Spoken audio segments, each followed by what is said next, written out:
Ya, gracias. Hola chicos, buenas tardes. Gracias por esperar y acomodarse en este horario que es complicado para todos. Bien, como podrán ver, se habló con su delegado general y algunos delegados que se ha elegido por el capítulo para que le transmitan el tema de que se puedan tener en sus celulares lo que es el código QR, ¿no? Ya que la idea es que en cada clase se puedan ir proyectando cuestionarios para poder no solo recordar conceptos anteriores, ¿no? En este caso la parte semiológica, sino también se pueda brindar oportunidad de reforzar mediante preguntas y respuestas las clases teóricas que se van a ir desarrollando, ¿no? Creo y confío que es una opción interesante para poder fijar mejor los conceptos de cada tema. Entonces, esta primera que están viendo acá, vamos a darles, no sé, creo que algunos ya lo están tomando foto, pero vamos a darles unos minutos. ¿Qué hora es? Ahorita es... 6:08. Ya. Entonces vamos a entrar al código QR y desarrollen por favor las 10 preguntas, si mal no recuerdo, que están ahí proyectadas. Si alguien tiene problemas, me avisa. ¿Ok? La idea es que las respondan. ¿Cuántos han tomado asistencia todavía? Todavía no. No han tomado asistencia. Hay que cerrar la puerta, porfa. ¿Dónde está Miquel, Leslie?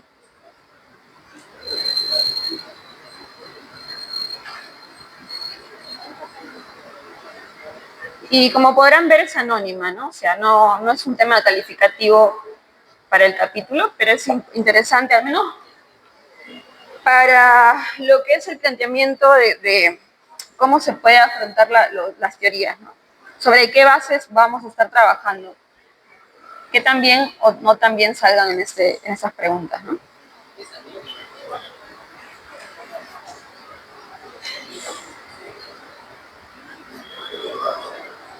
Creo que es suficiente 5 minutos, no sé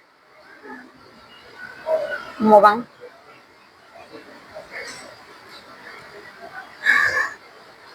Lo ideal es que el 100% le responda, ¿no? Pues yo voy a ver la cantidad de cuestionarios resueltos. Entonces, ¿cuántos habrá ahorita? ¿Sabes? No te da la... Atención. Ya.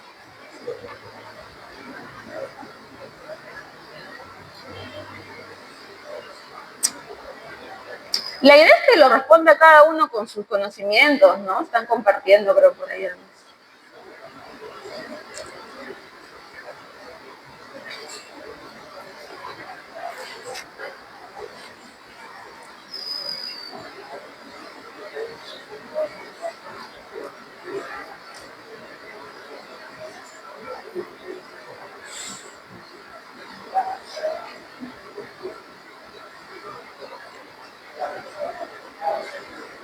Hubo 95. Contándome. Claro.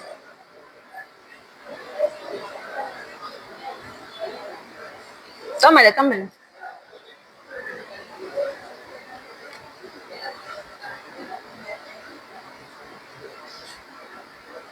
Vamos a dar 5 minutos más, ¿ya?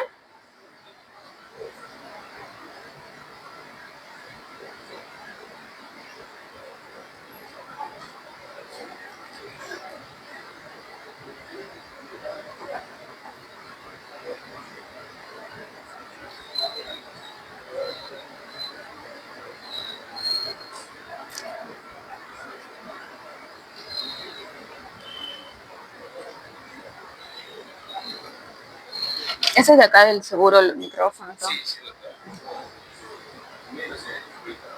Es de ustedes.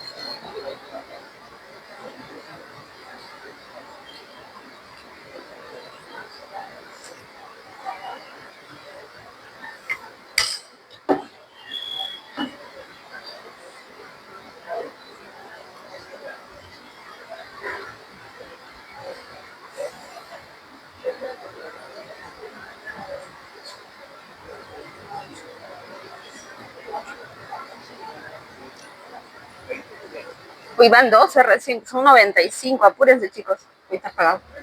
Hola, hola. De los 95 solo van 2, 15 ya, bueno, 16.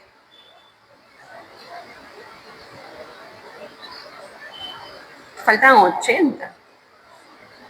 No duden, chicos, no es nota, es para ustedes, ¿no? O sea, es una nota interna, digamos. Tu conciencia. Si te acuerdas, no te acuerdas. Y es básico, ¿eh? Ya, bueno, 25.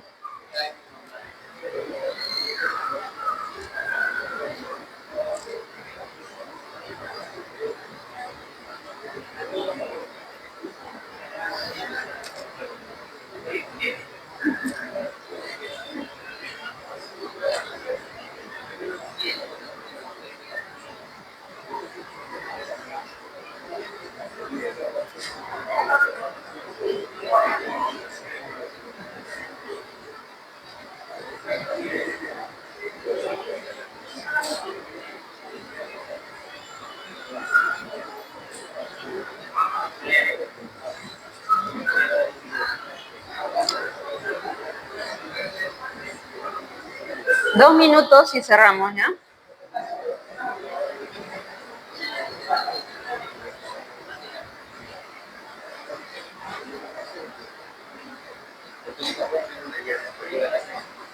Cierras la puerta después.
Ya, cerramos, ¿ya?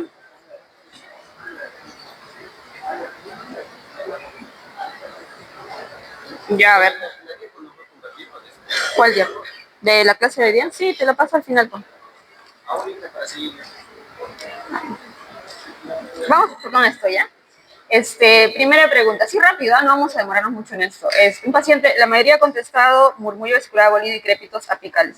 Tienes hemotisis, que es sangrado, pérdida de peso, un síndrome consuntivo en nuestra realidad, obviamente enfocada en el Perú, en Pucallpa.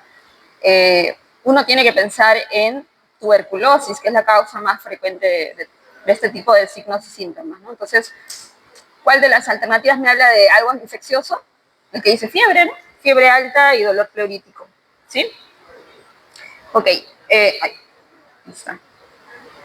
Luego, el nemotras espontáneo derecho, el ataque se desvía hacia dónde? A ver, la mayoría que contestó en naranja, hacia la izquierda, hacia el lado opuesto, ¿no? Hacia el lado contralateral siempre se desvía, ¿no? Espontáneo derecho, o sea, hacia el lado izquierdo, ¿verdad? ¿Quién respondió hacia la derecha? No sé, ¿qué estarán pensando? Luego que dice hacia la zona, nada. No se desvía, dice un pequeño porcentaje.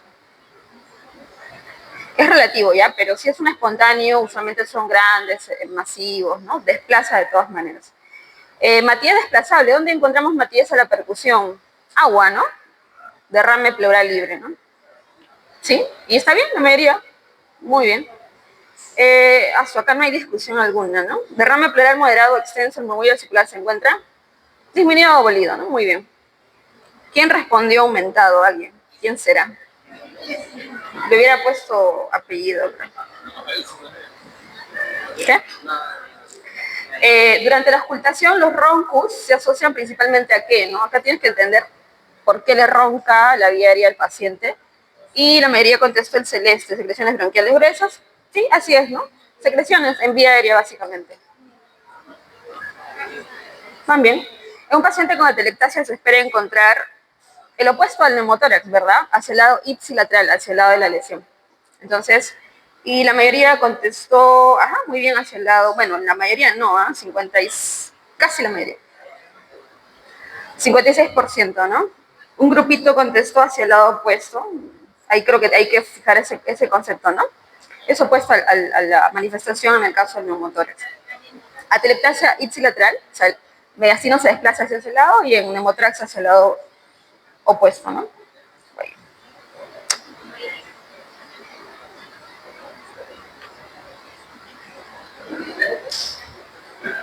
Sibilante expiratorio difuso orienta clínicamente a 81% asma bronquial. Sí, así es, ¿no? Porque el resto de las alternativas son compromiso pleural, parenquimal, ¿no? Alveolar, bronquiectasia, o sea, los bronquios, los bronquiolos.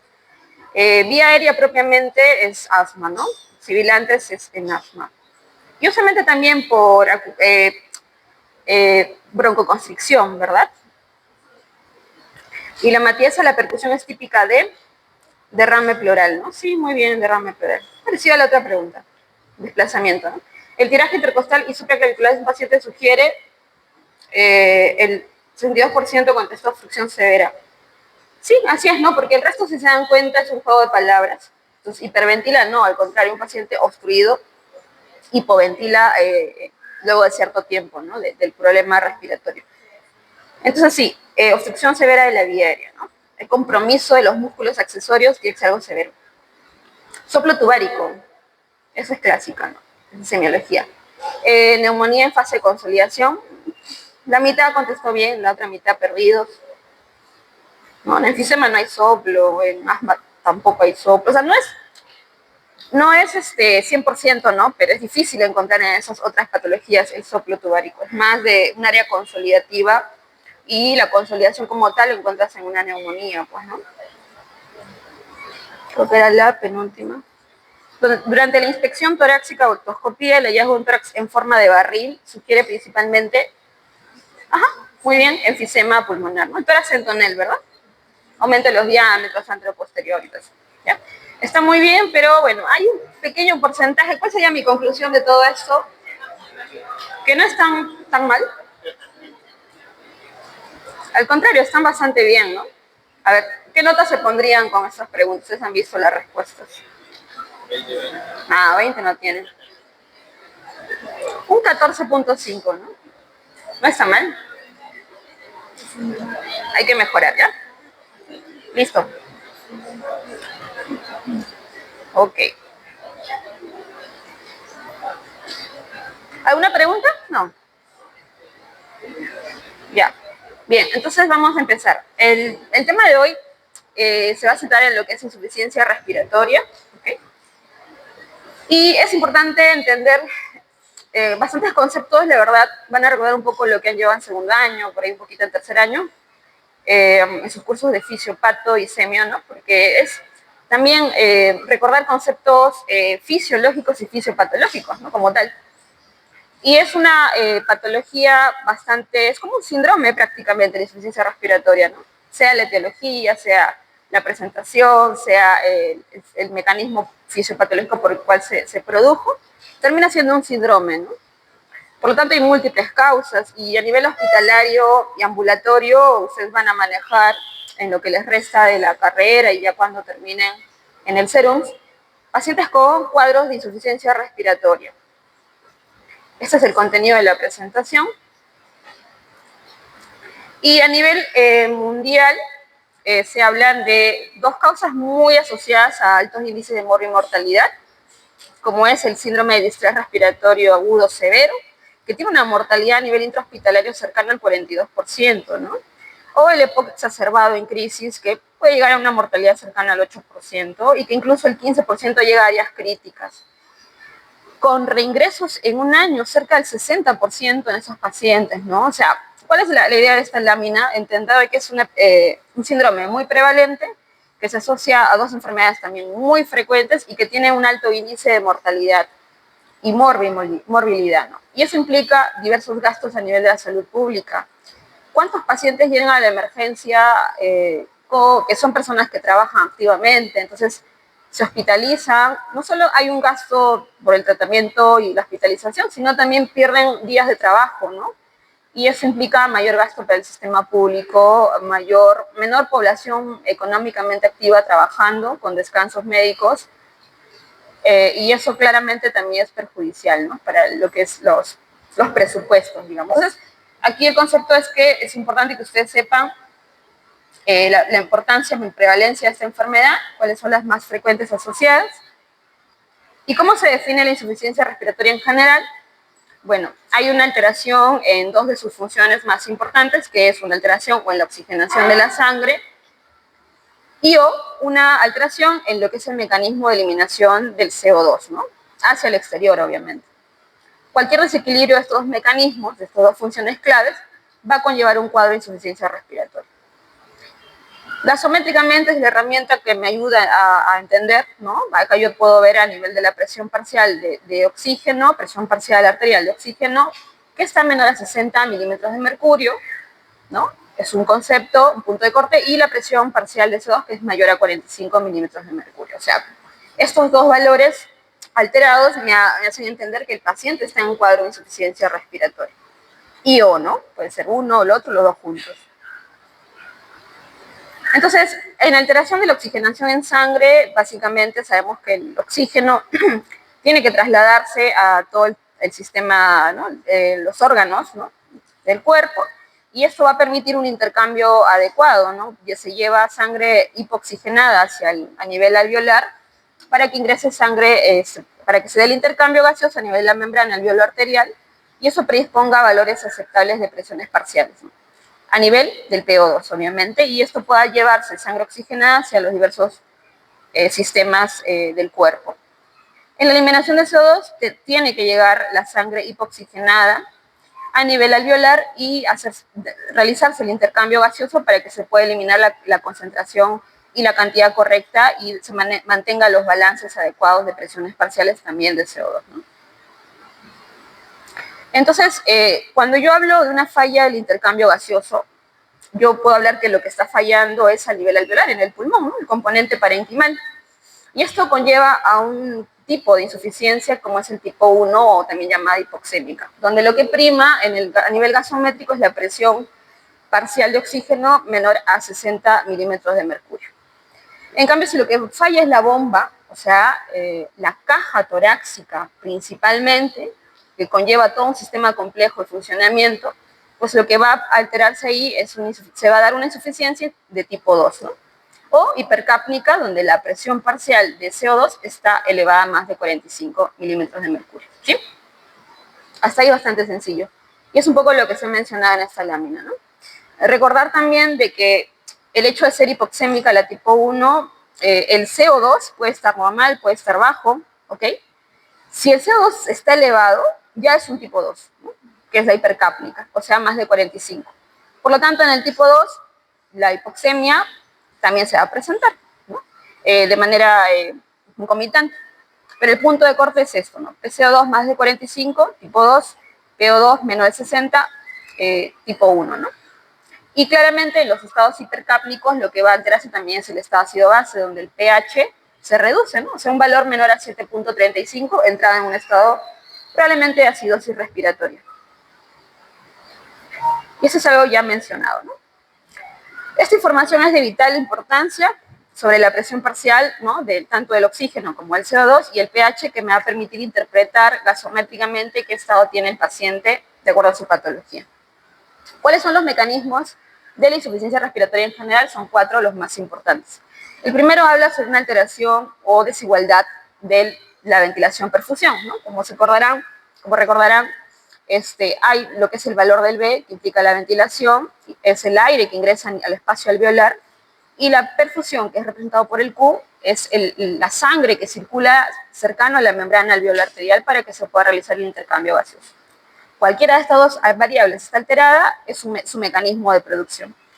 En el aumento del shunt, esto habla de un cortocircuito, ¿no? Sabemos muy bien que la sangre, de pasar de derecha hacia la zona izquierda, debería pasar por alvéolos ventilados para que pueda llevarse hacia el nivel sistémico sangre oxigenada, pero cuando no se da esto, cuando se da al contrario un cortocircuito, lo que se va a llevar a nivel sistémico es sangre desoxigenada, ¿no? ¿Por qué? Porque se puede dar. De hecho, cuando avancemos se va a ver que hay un shunt fisiológico también, pero cuando se pasa el punto, un valor porcentual, pues ya se vuelve patológico, ¿no?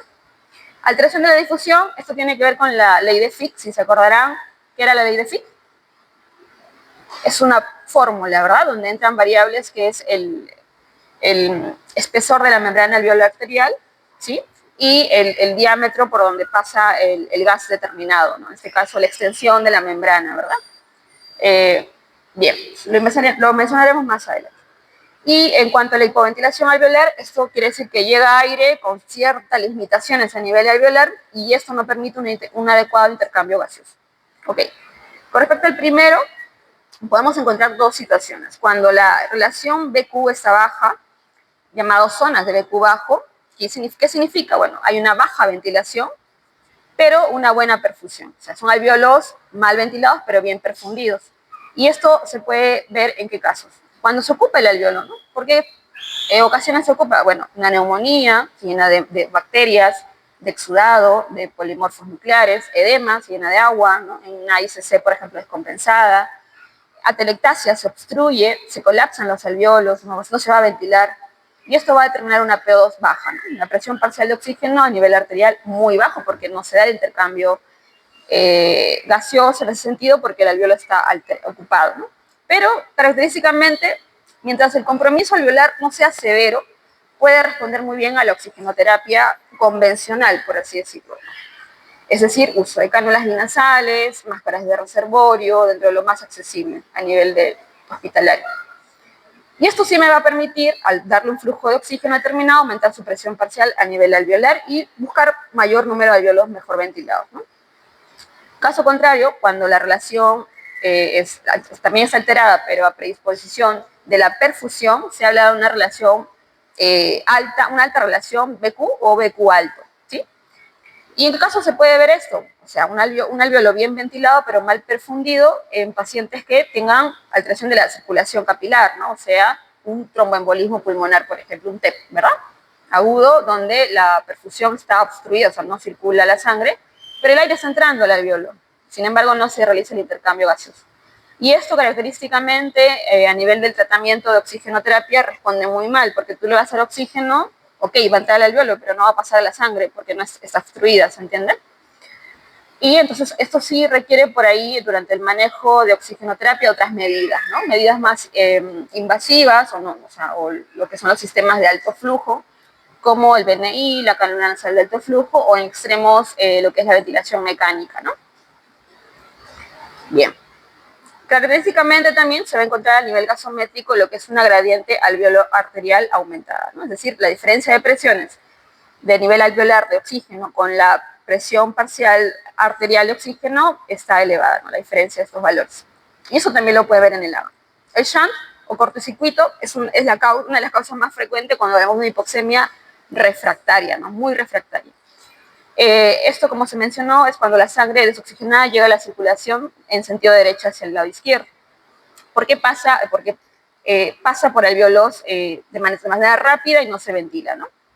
Entonces, el shunt fisiológico se puede ver en cierto porcentaje, menos del 10% de la circulación, es algo normal, pero el patológico es cuando esto es extremo y, por ejemplo, se ven cuadros de atelectasias severas, neumonías severas con extensión de compromiso de ambos pulmones, ¿no? Puede haber un síndrome de distrés respiratorio agudo, que es un cuadro también muy aparatoso severo. Entonces, estos cuadros justamente hablan de una hipoxemia refractaria, o sea, no responden muy bien a la oxigenoterapia convencional por lo que se explicaba. Igual al caso anterior, hay que usar medidas invasivas muchas veces, como la ventilación mecánica en áreas críticas, ¿no? Bien, alteraciones de la difusión, le decía la ley de Fick. ¿Qué significa la ley de Fick? Bueno, hay una relación inversamente proporcional a, o sea, entra más gas cuando la membrana es más delgada, ¿no?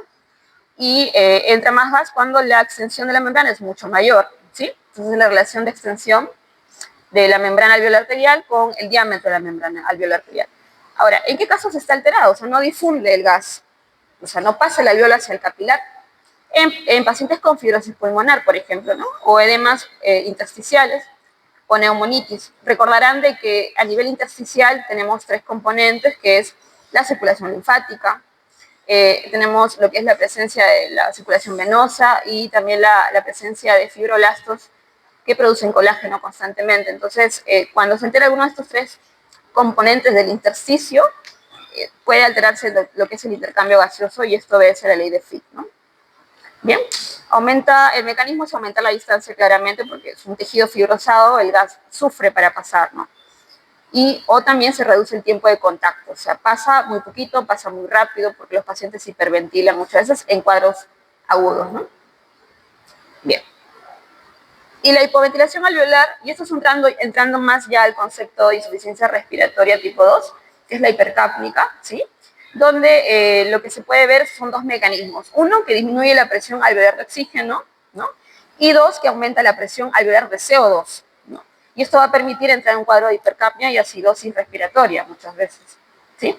Entonces, se produce cuando la cantidad de aire que llega al alveolo por minuto de ventilación alveolar es insuficiente para eliminar el CO2 que se produce. Entonces se acumula y eleva su valor en sangre, ¿no? ¿Y en qué causas se puede ver? Diversas, ¿no? Por ejemplo, alteración del sistema nervioso central, enfermedades neuromusculares o alteración de la caja torácica.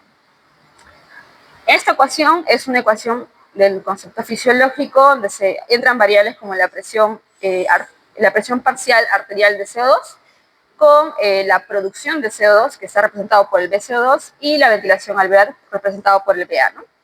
Entonces, la presión parcial de CO2, que está elevada, que eso significa un estado de hipercapnia, se produce si la producción se incrementa. ¿En qué caso se ve? Bueno, fiebre, ejercicios extenuantes, ¿no?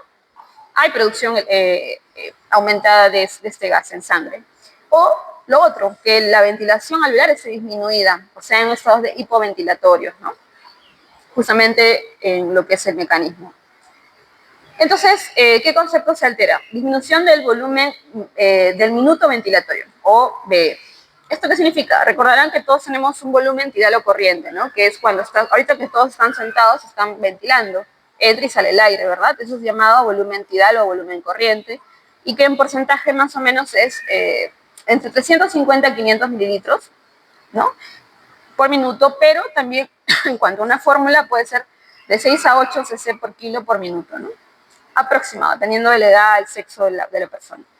Entonces, esto es un valor normal, fisiológico, que todos tenemos, pero un paciente que tiene cuadro de hipoventilación alveolar, esto está reducido, ¿no? Otro, aumento del espacio muerto. Claramente, el paciente con hipoventilación alveolar lo que hace es respirar muy rápido y superficialmente, entonces el aire que entra es poco, entra súper rápido, se va rápido, ¿no? Entonces, esto no permite un adecuado intercambio gaseoso, creando más espacio muerto, ¿no?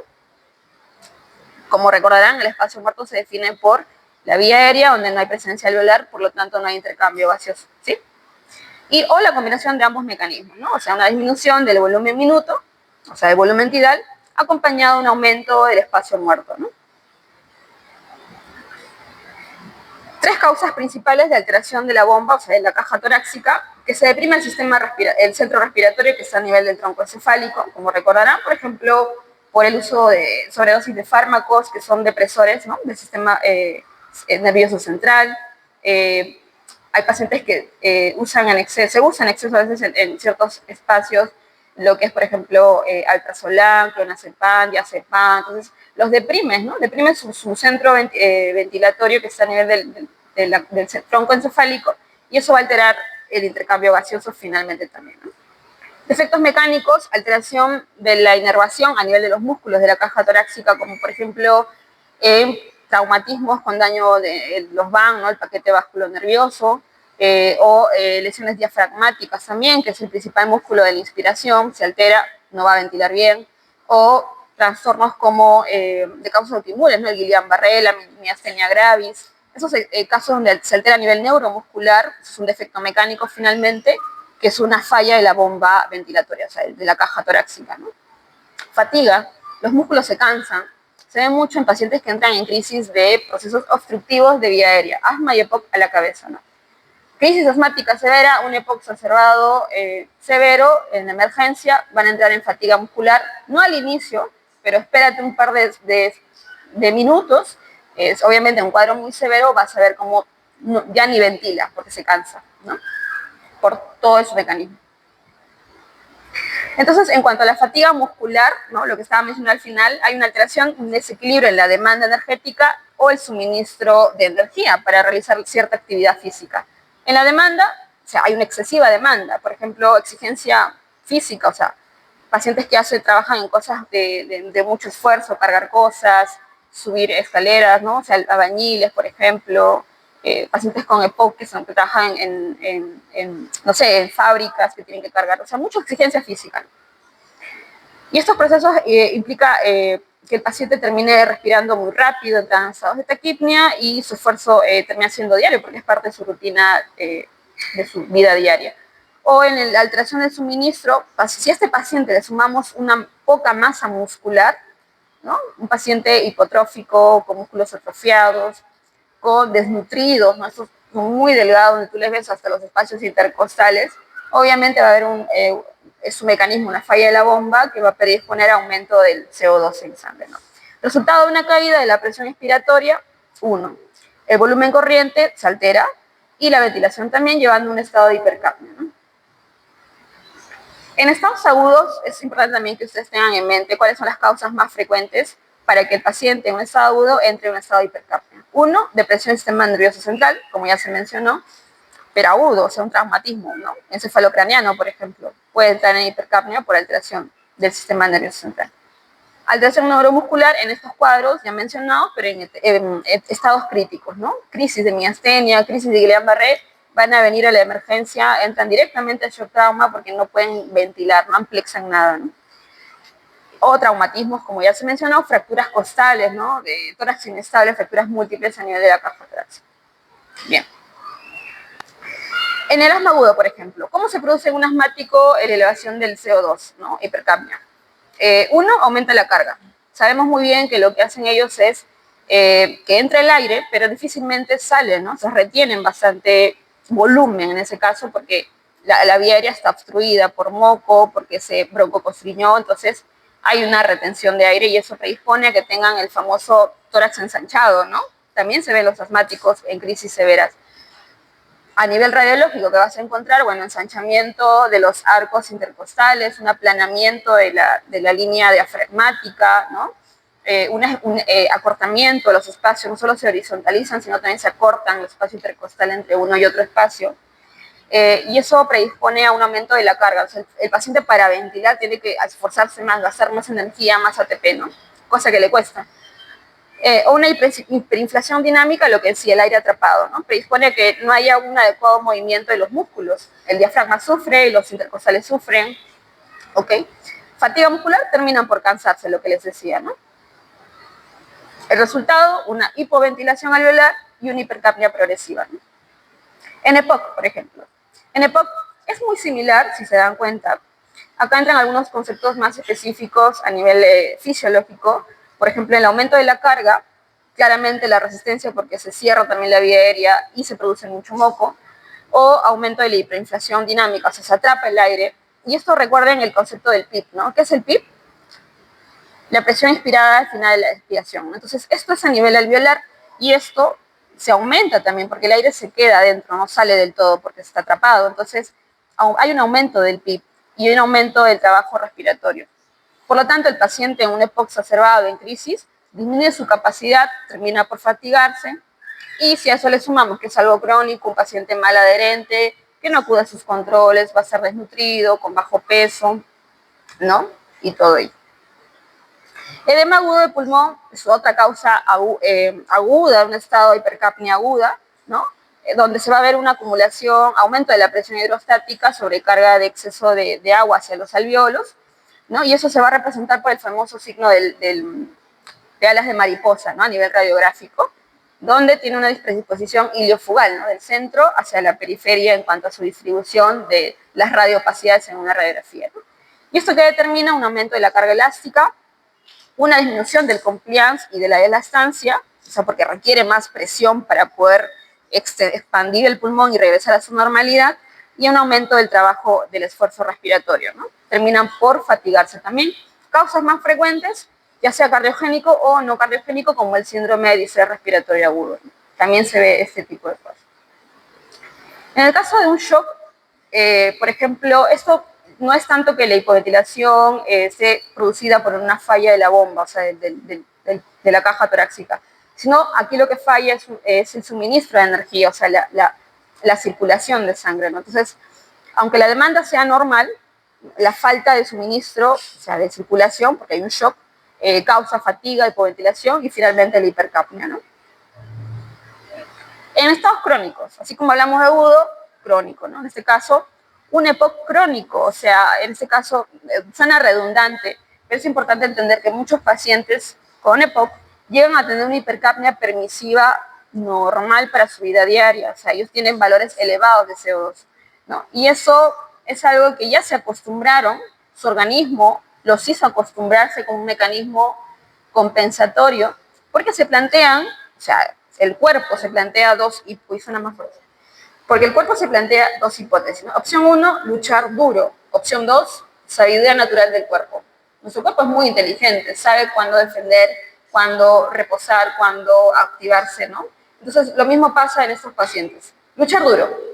Ellos se preguntan, el cuerpo se pregunta, un paciente con EPOC, ok, si yo sé que mi presión parcial de CO2 está elevándose, porque es mi fisiopatología, y es algo progresivo, quiero regular este valor, entrar en un rango normal, voy a esforzarme para lograr eso, para eso tengo que aumentar mi volumen minuto, ¿no? Mi ventilación. Entonces, obviamente lo pueden hacer y buscar un valor normal en sangre de CO2, pero ¿qué implica? Fatiga, esfuerzo muscular y agotamiento, ¿no?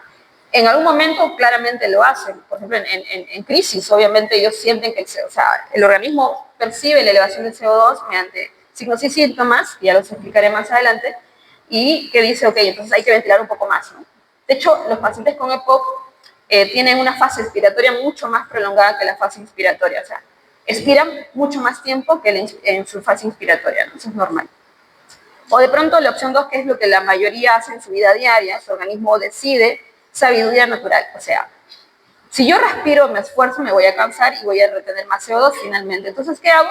Voy a aceptar que tengo un CO2 ligeramente elevado, me voy a acostumbrar a eso y mi organismo va a tolerarlo. Voy a hacer mi vida diaria con valores ligeramente elevados de CO2, ¿no? Evitando la disnea y la fatiga y aceptando la hipercapnia como un costo adaptativo. La sabiduría natural, lo que acabo de mencionar, responde a una activación del sistema nervioso central a través de vías aferentes y liberación de ciertas citoquinas que modulan la activación para reducir el daño, ¿no? Aceptando la hipercapnia como un estado ya establecido, ¿no? Bien, en cuanto al patrón respiratorio, ellos tienen una respiración rápida y superficial. Este patrón rápido y superficial obedece a que buscan disminuir su volumen corriente, o sea, el volumen tidal, ¿no? ¿Se acuerdan que era? 350 a 500 mililitros o 6 a 8 cc por kilo. Aumentan su frecuencia respiratoria, ¿no? O sea, hay cierta taquipnea, digamos, y su volumen minuto se mantiene o puede reducir, ¿no? Parcialmente. Consecuencias, aumenta el espacio muerto, disminuye la eficiencia ventilatoria y aumenta la hipercapnia, ¿no? Pero es algo que ya lo aceptan como tal. ¿Para qué? Para buscar reducir el trabajo para respirar. Bien, factores de riesgo para hipercapnia crónica, aumento de resistencia a la vía aérea, hiperinsuflación dinámica, atrapamiento de aire, aumento del PIB, la presión positiva al final de la expiración, disminución de la fuerza y eficiencia muscular y disminución del compliance, la capacidad de poder expandirse, ¿no? Pulmón rígido en este caso. En la opción 1, donde el organismo quiere luchar, porque a veces lo necesita hacer, o sea, quiere disminuir el valor de CO2 en sangre, se van a activar mecanismos también fisiológicos o fisiopatológicos naturales en el cuerpo, que es liberación de beta-endorfinas. Estos actúan como un freno protector sobre el sistema respiratorio, buscando de que haya una disminución de la activación del centro como tal, disminuyendo el volumen corriente, disminuyendo el flujo inspiratorio y disminuyendo, por lo tanto, la sensación de disnea o cansancio, ¿no? El propósito termina siendo adaptativo igual, ¿no? Porque busca reducir mediante estas sustancias en la sangre el trabajo respiratorio para prevenir la lesión muscular. O sea, el hecho de que se exijan mucho puede lastimar también las fibras musculares, ¿no? Por la liberación de citoquinas proinflamatorias en el cuerpo. También entra a tallar el eje hipotalámico hipófisis adrenal, donde hay una liberación de la interleuquina 6 también por la respuesta a un estrés respiratorio, porque el paciente está fatigándose, digamos, ¿no? Y en este caso participa muy activamente la adenocorticotropina. Este estímulo está dado, o sea, liberación de esta sustancia, por el daño muscular por esfuerzo se libera la interleuquina 6, se activa el eje, la interleuquina 6 estimula la hipófisis para liberar la hormona adenocorticotropina y hay una respuesta dual, ¿no? O sea, la adenocorticotropina induce la liberación de cortisol, que tiene un componente antiinflamatorio en cierta fase, y las beta-endorfinas que buscan inhibir el centro respiratorio como tal, como que se activa cuando el paciente se esfuerza demasiado. En cuanto a los estados crónicos como tal, esto se define por un estado de hipoxemia mantenida, ¿no? O sea, los pacientes crónicos tienen un PO2 bajo, siempre, ¿ok? Con o sin hipercapnia, ojo, ¿eh? Pueden tener elevación de CO2 o simplemente el CO2 está normal, ¿ok? Pero ¿qué es importante entender aquí en los cuadros crónicos de insuficiencia respiratoria? Que se activan diversos mecanismos compensatorios sistémicos. Uno, renal. Dos, a nivel hematológico, hay una poliglobulia, ¿no? Compensatoria. Y tres, a nivel de la vascular, a nivel pulmonar, una vasoconstricción hipóxica a nivel de las arterias pulmonares, ¿no? Entonces, esos tres mecanismos se manifiestan cuando el cuadro es un cuadro crónico, ¿no? En la hipoxemia, disminución de la presión parcial, hipercapnia, aumento de la presión CO2 y en la compensación, los mecanismos adaptativos que mencioné. También puedo hablar de clasificación y aquí no quiero que se confundan, se parece mucho a lo que ya he ido mencionando, pero es un poco reforzar el concepto que la PO2 siempre va a estar baja y en el caso claramente de la tipo 2, la crónica tipo 2, obviamente el CO2 está elevado ahí, ¿no? ¿Sí? La clave está en el tiempo. ¿Cómo yo defino aguda y crónica? Bueno, el desarrollo, la manifestación de los signos y síntomas, obviamente es progresivo en el crónico, a diferencia del agudo, que es algo brusco, de menos de un día de manifestación, por algo van a la emergencia muchas veces en esos cuadros o a la consulta. Aquí en el cuadro agudo no se activan los mecanismos compensatorios del inicio y el intercambio gaseoso falla de forma repentina, ¿no? Disminuyéndose la presión parcial de oxígeno. A diferencia de la cronicidad, donde esto ya es en el tiempo, se van manifestando poco a poco signos y síntomas que manifiestan la activación de diversos sistemas, como la participación del sistema renal, como les mencioné, el aumento de la producción de hemoglobina, o la vasoconstricción pulmonar hipóxica, ¿no? Activado por un mecanismo de hipoxia, ¿no? Las causas más frecuentes, EPOC, crónico, EPID, fibrosis pulmonar, es algo crónico, o enfermedades neuromusculares progresivas, como ya se mencionó. ¿Qué puedo evidenciar a nivel clínico? Bueno, a nivel respiratorio, disnea, taquipnea, uso de musculatura accesoria, taquicardia, aumento de la presión. A nivel pulmonar, ¿no? O manifestación arterial de cianosis periférica, ¿no? Muchas veces, por ejemplo, van a ver a nivel de los pulpejos de los dedos, ¿no? Cierta palidez o coloración violácea, ¿no? Eso ya es algo crónico muchas veces. Hematológico, producción de poliglobulia secundaria como mecanismo compensatorio. Signos de hipercapnia, cefalea matutina, ¿no? O sea, tú tienes un paciente que comienza a quejarse de dolor de cabeza, somnolencia, malestar general, fatiga, obnubilación progresiva, deterioro del sensorio, la incoherencia, se duerme demasiado en la casa, y es un paciente con una insuficiencia respiratoria crónica ya establecida, tienes que pensar que no se esté yendo al extremo, ¿no? Y dosarle una gasometría para ver cómo está el valor de CO2. De pronto requiere una evaluación en emergencia en ese momento. A nivel de complicaciones cardiovasculares, esto conlleva a lo que es el mecanismo de hipoxia activa una vasoconstricción por aumento de la resistencia a nivel parenquimal. O sea, un pulmón con fibrosis, por ejemplo, tiene mucha resistencia, ¿no?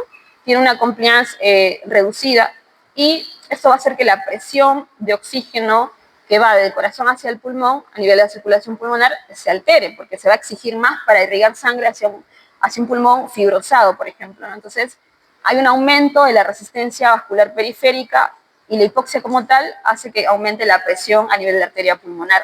entrando en un cuadro crónico de hipertensión pulmonar también, ¿no? Que hay diversos tipos de hipertensión pulmonar, que no es el tema de la clase, pero deben saber, son 5 grupos, ¿no?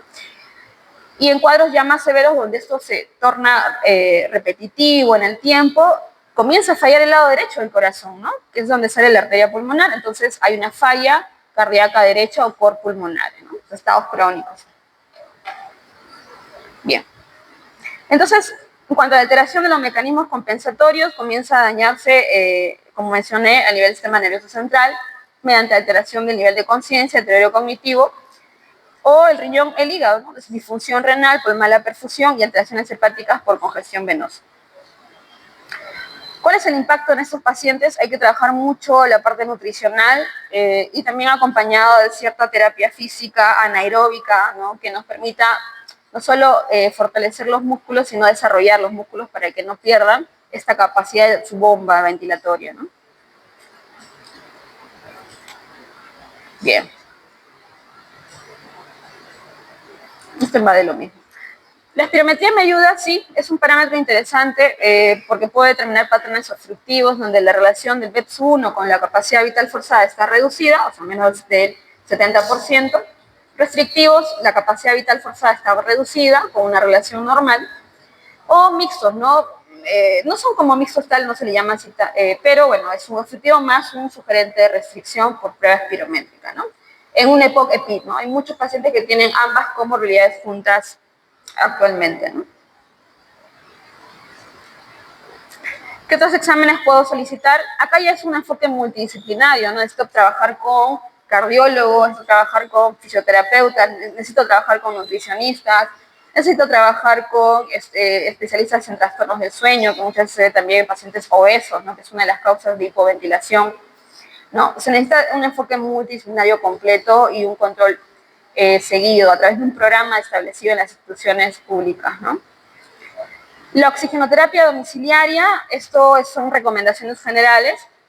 Usualmente cuando un paciente con insuficiencia respiratoria crónica, con estados de hipercapnia permisivos, requieren oxígeno, yo debo indicarle aproximadamente un uso de 15 horas diarias, no es todo el día, ¿no? ¿Por qué? Porque su organismo se adaptó, como mencionan las teorías, ¿no? Se adaptó y hay estados, por ejemplo, en la noche donde, o sea, la ventilación se reduce como en todos ventilamos poco en la noche, de hecho bajamos nuestra saturación algún porcentual, 2-3%, eso es normal, y claramente en ellos también, entonces no tengo que estar con un flujo alto buscando saturaciones de oxígeno elevadas en estos pacientes porque no le voy a hacer bien, al contrario le voy a hacer daño, ¿no?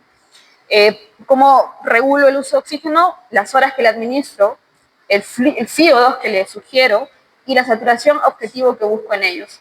En este caso, como objetivo en estos pacientes, recordar que es entre 88 y 92% normal, digamos, ¿no? Casos extremos, ventilación mecánica domiciliaria, o sea, hay pacientes que están en sus casas con un ventilador mecánico y obviamente atenciones por programas como Padomi, que va a tu casa, te evalúa, te cambia la vía, te cambia la cánula y todo eso, ¿no? Obviamente son casos muy extremos donde se habla de una insuficiencia respiratoria global, ¿no? Hipoxémica, hipercápnica, severa, persistente, resistente a los tratamientos de oxigenoterapia convencionales, ¿no? O sea, cánula no le da, máscara Soborio no le sirve, máscara Venturi no ayuda, cánula de alto flujo no soluciona el problema. Entonces, bueno, hay que intubarlos y ponerlos en ventilación mecánica, obviamente con la sedación correspondiente, ¿no? Bueno, el tratamiento obviamente es a nivel de suministrar oxígeno, pero tengo que enfocarme en cuál es la causa del trastorno, del síndrome de insuficiencia respiratoria, sea aguda fisiopatológicos, ¿no? Recordar que estos mecanismos no son excluyentes entre sí, sino son mixtos, ¿no? Puede tener un paciente que tenga alteración del BQ y que ese mismo paciente tenga una alteración de la difusión por la ley de Fick y que ese mismo paciente tenga un shunt de derecha a izquierda, ¿no? Entonces, es algo que se puede dar concomitantemente en los pacientes. Bien, pronóstico, controles, solucionar el tratamiento de fondo, trabajar de manera multidisciplinaria, como ya lo mencioné, porque hay otras comorbilidades que se tienen que evaluar también. Evaluar constantemente la función pulmonar a través de pruebas espirométricas, que es un examen muy sencillo y de bajo costo, que puedes encontrar en cualquier hospital. y acompañado de un adecuado soporte nutricional, ¿no? Bien, casos, ok. Vamos a elegir algún... La lista me la pasaste, ¿no?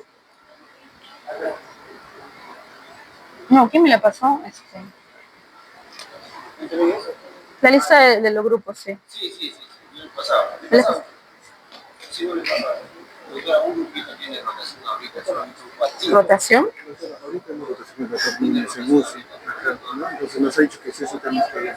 ¿Sí? Somos 5. Claro, pero otra duda, doctora. Veo que en la parte inferior, en la izquierda, hay un DOI. ¿Y se va a tomar de la diáfora o lo de que tenga un DOI? ¿Cómo DOI? El DOI. ¿DOI? Ah, el DOI. No, de las diapos, sí. Sí, es un grupo entero, ¿no? Sí, es un grupo de 5. Y ahí le paso. Ya. ¿El personal o el grupo?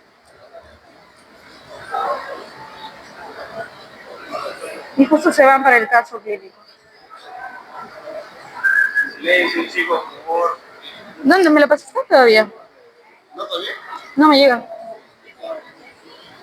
¿Pero quién me lo pasó? Ah, Ángel. Sí, acá lo tengo. Acá lo tengo. Ya lo tengo. Ya.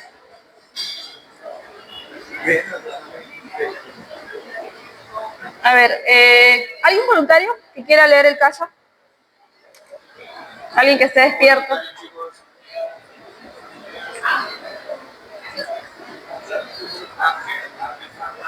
Ángel, a ver, ¿dónde está Ángel? Ángel, no, pero ¿lleva? No, no llega. ¿Sí llega? Sí, llego.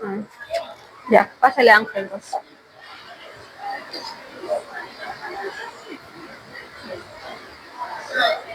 Compañero, ayúdame.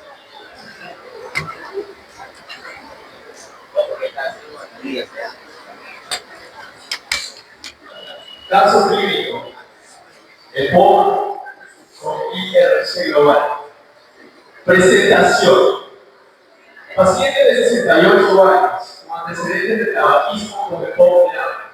Una PBI de 35% y múltiples agonizaciones anuales. En su gasometría, la presión de oxígeno es 52 mililitros de mercurio y la presión del CO2 es 58 con una IRC global. Ya, hasta ahí es.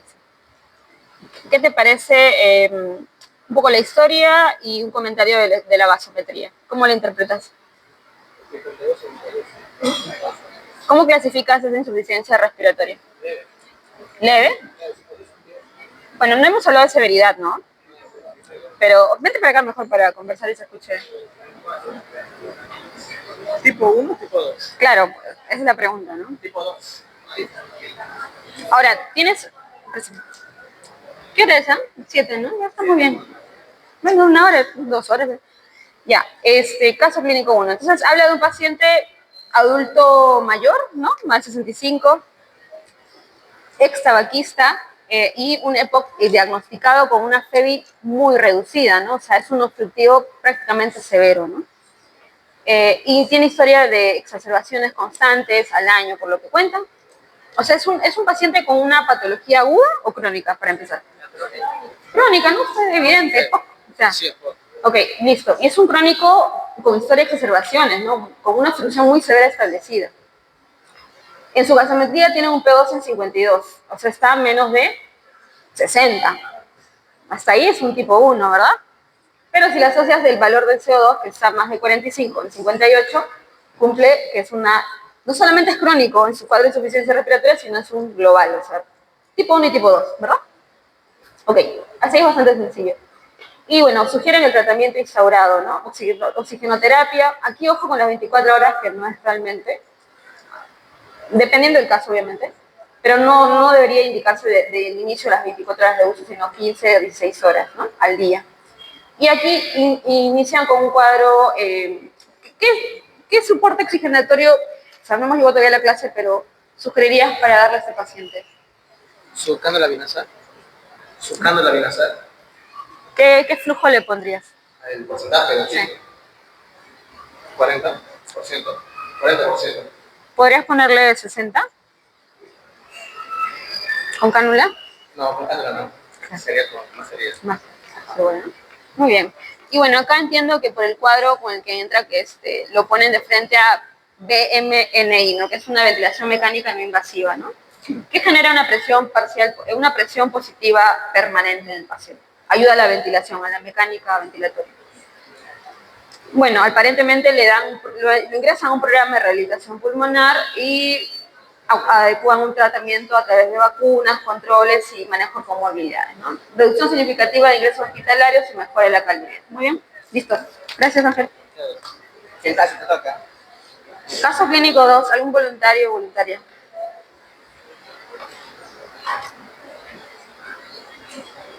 Es solo leer e interpretar, chicos. O sea, están aprendiendo, se pueden equivocar, ¿no? Ahí está. Sí, a ver, una chica. Sousel. A ver, ven Sousel. A mi grupo, ¿ya? Mi grupo, Sousel, ¿quién más está? Ah, Jennifer, Fernanda. ¿Dónde está Shepard? Ven Shepard. Ya, la próxima eres tú. Ya. Lee el caso, ¿no? Caso clínico 2, fibrosis con IRC parcial. Presentación. Mujer de 55 años con fibrosis pulmonar idiopática y disnea progresiva marcada del esfuerzo. Pruebas funcionales. DLCO. DLCO 30%, presión arterial de oxígeno 56, es una IRC parcial. Ya está, muy bien. ¿Es una qué tipo? ¿Parcial qué tipo? ¿Tipo 1 o tipo 2? Tipo 1 es... le estoy preguntando qué tipo de IRC parcial es, ¿no? ¿Dos? ¿Tipo 1 o tipo 2? ¿Tipo 1 cuál era? Menos de 60, ¿no? La PO2. Y tipo 2, más de 45, ¿no? Este dice que es parcial, porque me da el dato de PO2, o sea, es tipo 1, ¿verdad? ¿Sí? Listo. El DLCO es una prueba funcional que estudia la difusión del monóxido de carbono a nivel de la membrana alveolar arterial. Es una prueba, así como la espirometría de la especialidad, ¿no? Y está súper reducido porque lo normal es de 80 más y está en 30%, o sea, obviamente la fibrosis, ¿no? Es la alteración de la difusión del gas por la ley de Fick, es alterada. Entonces tiene un bajo porcentaje de difusión de este gas que se usa para probar esta poca capacidad de su membrana de ese paciente, ¿no? Ya. Tratamiento instaurado, ¿qué tratamiento le darías en esa condición, no? Porque no te habla de que llega a la emergencia, o sea, no es un cuadro agudo, es un estado crónico de base con una disnea progresiva según la historia. Para ti, como criterio, o sea, no hemos llegado igual a clase, pero puedes lanzarte en plantearte qué soporte oxigenatorio le darías a ese paciente. Si no va a la emergencia. Claro, está en su casa, va a la consulta, ambulatorio, digamos. Y sería cánula. Cánula vinazol. Sí, así es. ¿Qué flujo le pondrías? Fuerte. 3 litros. ¿Para qué saturación le pondrías eso? ¿Cuál sería tu saturación objetivo en ese paciente? En este paciente, ¿Cuál sería la saturación objetivo en este paciente? Hola. Hola, ya se acabó. Hola. Ya no sé. Perdón. ¿Cuál sería la saturación objetivo en este caso? 96. Entre 88 y 92%, ¿no? Es crónico, es una EPIT. Y está en la casa, o sea, necesita oxígeno claramente, pero no está en crisis, o sea, no ha ido a la emergencia, está en su casa y a la consulta tal vez por ahí.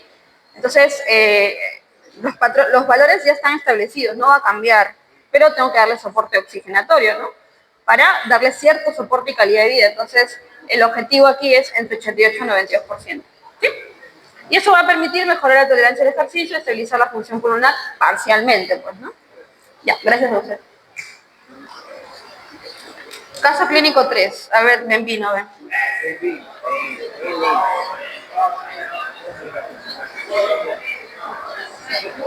Benvino Shepard.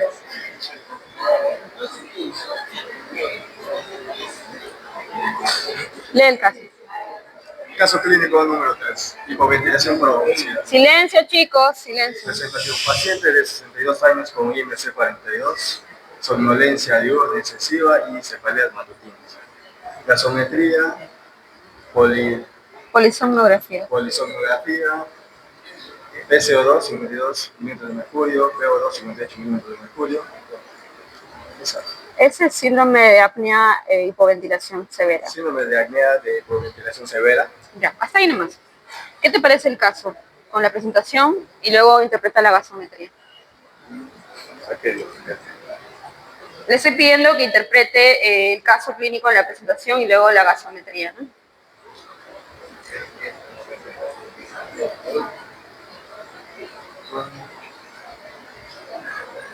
Es un paciente cercano a la edad adulta mayor, ¿no? Más de 60. Un IMC que habla de qué. ¿Cómo está su IMC? ¿Está normal? Está con obesidad. Es mórbida incluso. ¿Sí? Es que es mórbida. Y este paciente tiene un problema de la bomba, ¿no? En la caja torácica. Demasiado tejido adiposo no le permite una adecuada ventilación. Y encima, este paciente sí te habla que está con signos y síntomas de reagudización de su cuadro crónico, ¿no? Somnoliento, ¿no? En este caso en las mañanas, de manera muy excesiva, y se queja de dolor de cabeza en las mañanas también, que justamente coincide porque ese paciente, al estar hipoventilando casi todo el día y mucho más en la noche, ha retenido un montón de CO2 y eso se expresa por estas molestias, ¿no? Y miren la gasometría, ¿no? ¿Qué tipo de insuficiencia respiratoria tendría? Primero, si es aguda o crónica, ¿y qué tipo sería?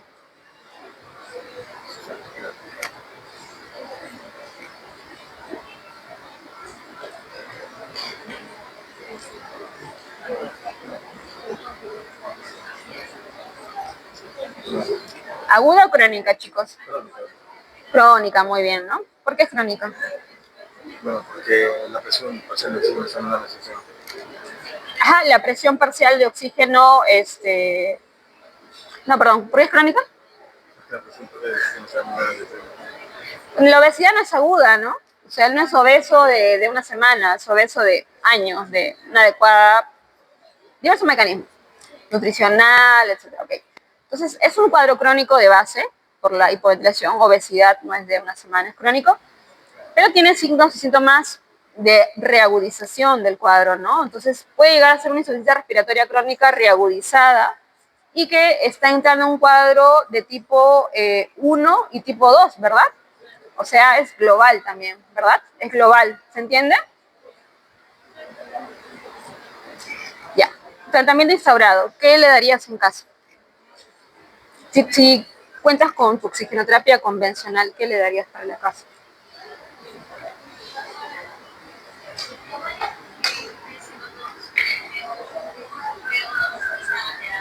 Sí. Sí. ¿Qué le darías de oxígeno? ¿De oxígeno? Sí. Un porcentaje de oxígeno. Claro, ¿qué le darías? ¿Cánula? ¿Lo mandas a intubar? ¿Le das cánula de alto flujo? ¿Qué le das?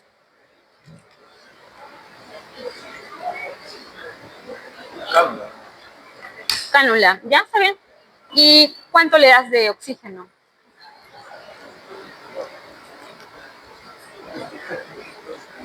Albert, ¿cuánto le das de oxígeno? Ayúdale a Bembino, o sea. ¿Alguien le quiere ayudar a Bembino? No, Ángel no. Fernanda. ¿Dónde está Fernanda? Hay una Fernanda. Se fue, ¿no está Fernanda? Sí, hay una Fernanda. No hay Jennifer.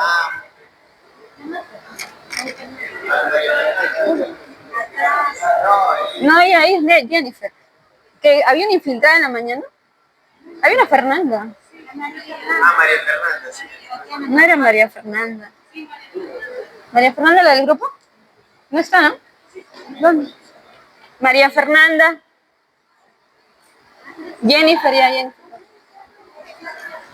Jennifer, ¿qué le darías de flujo?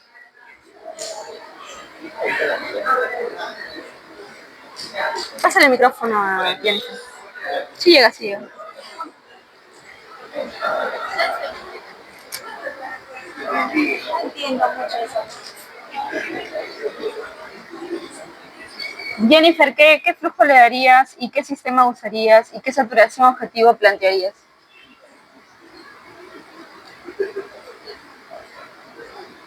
Anímate.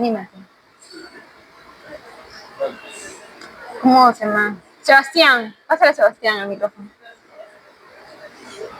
Ya, Sebastián, ¿qué le darías de flujo a ese paciente? Fuerte, ¿ah?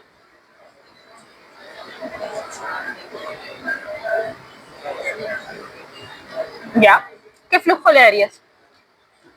Micrófono. Pero que te escuche lo de atrás, pues.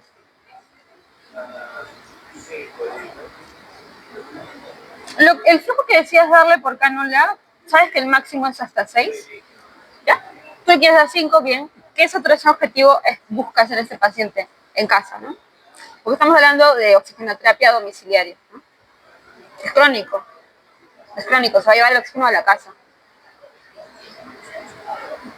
Saturación objetivo en 88-92%. Esa es pregunta de examen, ¿eh? Ya. Bueno, acá optan por el CPAP, ¿no? Que es un sistema nocturno. Ya pasan. Ya me vino, gracias. Pásame el micrófono. Gracias. Puedes ir así. Entonces, aquí optan por darle un CPAP, ¿no? Que es un sistema de presión positiva permanente que usan en la noche los pacientes con síndrome de hipoventilación, obesidad o apnea obstructiva del sueño. ¿Han visto las películas de Marvel? Ya, Spider-Man, ¿han visto Spider-Man? La tercera, creo que es donde está su tío, ¿no? El que está con su tía, el gordito de Tony Stark. ¿Han visto? ¿Cómo se llama el gordito? Happy. Hay una escena donde Happy está en una camilla semisentado con un sistema, parece una horquilla de elefante, no sé si han visto. Bueno, vean la película y ahí él está con su CPAP, ¿no? Porque él tiene síndrome de hipoventilación, obesidad y apnea obstructiva del sueño. Es un paciente, Happy, con insuficiencia respiratoria crónica, probablemente tipo 2, ¿no? Listo, mensajes claves. Sospechar ante disnea crónica y signos de hipoxemia, realizar una gasometría básico, diagnosticar, confirmar con gasometría y buscar la causa, con pruebas funcionales, entender un poco los mecanismos fisiopatológicos, las comorbilidades de base, tratar de corregir la hipoxemia en la medida de lo posible con sistemas de oxigenoterapia convencional, y si no es adecuado, no se logra el tema de la saturación objetivo, pues ya optar por medidas más invasivas, ¿no? Prevenir, evitar agudizaciones y realizar un seguimiento multidisciplinario. Mensaje final.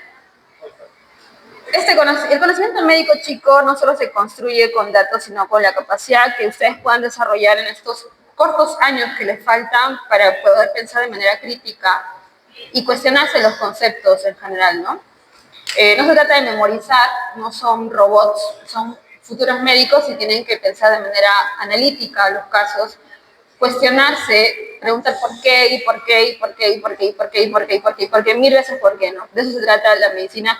Si no, literalmente se vuelve muy, muy aburrida. Y van a ser uno más del montón, finalmente, si quieren seguir esa línea, ¿no? Entonces, esta es la última diapositiva y muchas gracias.